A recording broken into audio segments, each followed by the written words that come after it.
So the ingredients are 50 grams of sugar, 75 grams of brown sugar, 75 grams of chocolate chips, 60 grams of non-salted melted butter, a good pinch of baking powder, about a teaspoon of vanilla sugar, a small pinch of salt, 185 grams of flour, and 1 egg. Alright, so first of all, break the egg into a bowl, whisk it up until it's fluffy.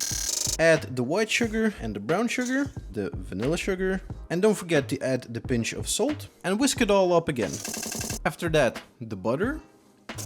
Take out the whisk and take a spoon or a pot licker, pan licker, whatever, the thing that doesn't stick. And then add the baking powder and the flour and just fold everything in there. My dough is starting to become thick, so I'm just gonna switch to my hands right now.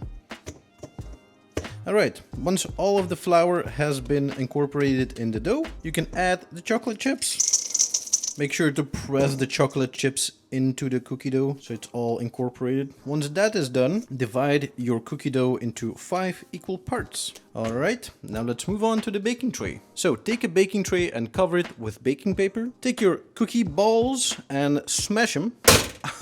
I mean, you don't have to be this aggressive about it, but I just like to slap them on the baking tray and then just smush them 2 times with your hand, roughly into the shape of a cookie. But before we put them into the oven, I'd like to add some extra chocolate chips on top. I usually do like 3 per cookie, like a little bit of a signature and also a little bit of extra chocolatey goodness on top. And bake them for 25 minutes at 160 degrees Celsius. So 25 minutes later and the cookies are done. They're nice and crunchy on the outside, and if you break them, oh look at that, nice and soft on the inside, gooey with chocolate. Oh hell yeah, that's it.